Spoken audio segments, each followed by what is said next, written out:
Alors bonjour à tous, donc aujourd'hui je vais vous faire une petite présentation de ma Mercedes S204 C200 CDI de 2010. Elle a 287 000 km et c'est un import allemand, donc on le voit avec les plaques provisoires là. Voilà, jante noire.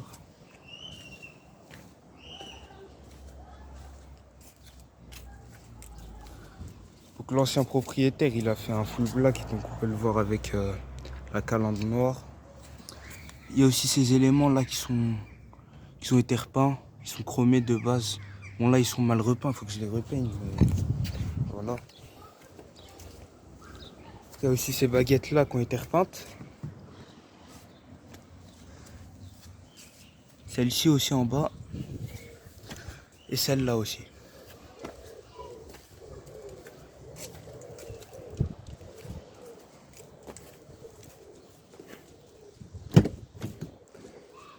Voilà. Donc c'est un intérieur semi-cuir.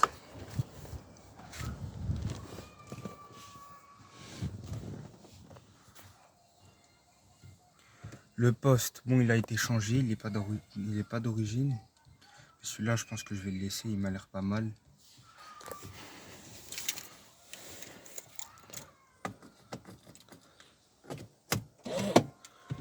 Donc pas mal d'options. Radar avant et arrière, c'est chauffant. La boîte automatique. Donc on va regarder le démarrage.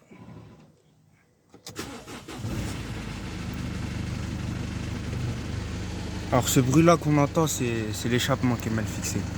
Faudra que je le refixe. L'ancien propriétaire a aussi mis des petits LED bleus là. Même en bas. Ouais, alors comme je l'ai dit, le petit bruit qu'on peut entendre, je sais pas si on l'entend en vidéo. Bah c'est l'échappement qui est mal fixé qu'il faut que je remette. Là on voit que si j'appuie là, bah le bruit on l'entend plus. Donc ça c'est l'échappement qui est mal fixé, c'est franchement rien de méchant. On va passer au capot.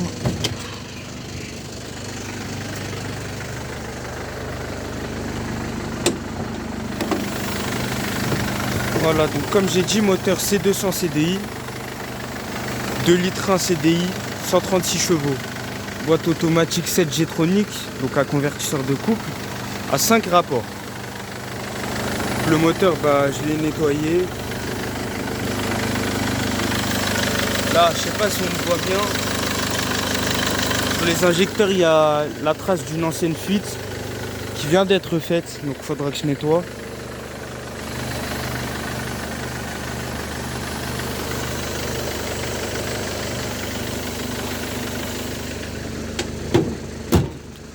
Donc on va passer au coffre.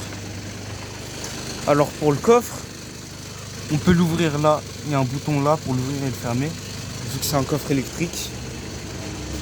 On peut l'ouvrir sur la clé aussi. On peut l'ouvrir directement sur le coffre, comme ça.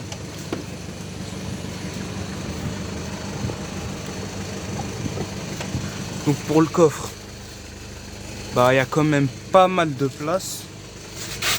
Ça n'aperçoit pas très bien, mais franchement pas mal de place.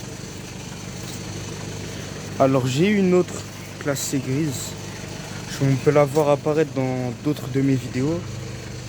Je suis allé plusieurs fois, franchement plein de fois en voyage avec.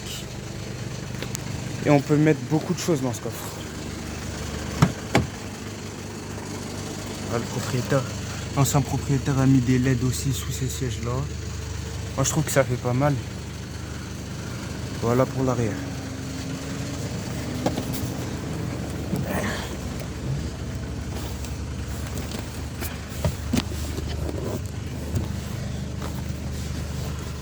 Bon, quand le siège n'est pas trop reculé, ça va, on a assez d'espace. C'est franchement suffisant.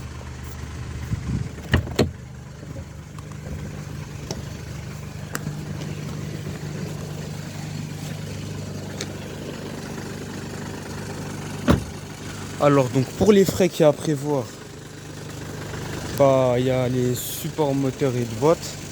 Bon, ils sont pas morts, mais je sens qu'ils sont un petit peu fatigués. Donc à changer.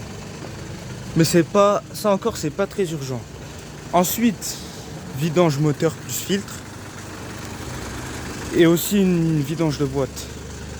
Pourquoi? Parce que j'ai quelques factures de la voiture, mais j'ai pas énormément de choses. Des factures qui datent un peu de 2020, 2012. Du coup, je peux pas me baser sur ces factures-là.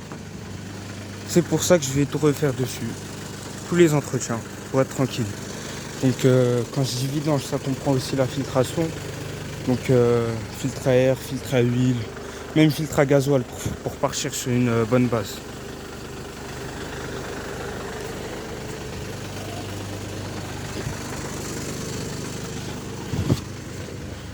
Donc pour la conduite, bah, c'est une boîte auto. Voilà, donc pied sur le frein. Drive, reverse. Alors pour la boîte, il y a deux modes de conduite. En appuyant sur ce bouton-là, je peux changer. Donc il y a le mode C, confort, et le mode S, le mode standard. Le mode standard, c'est le mode le plus réactif de la boîte. Et le mode C, c'est le mode qui va plus privilégier le confort de la voiture. En passant les rapports plus vite, en laissant le moteur ne pas tourner très vite. Voilà, 1200 tours minute, 1500, ça dépend de la vitesse.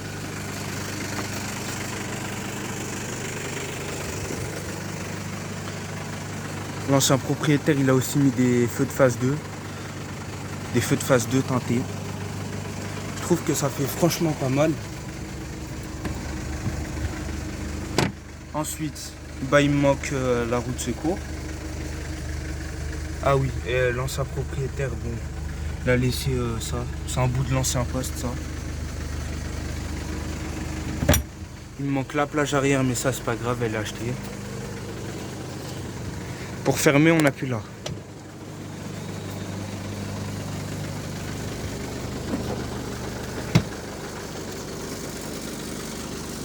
Alors, donc, niveau confort, c'est franchement une très bonne routière.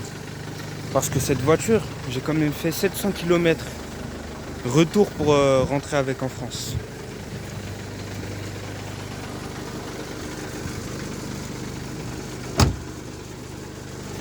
Voilà.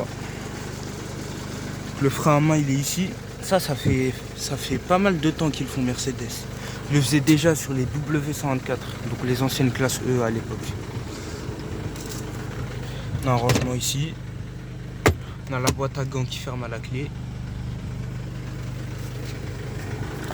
Voilà.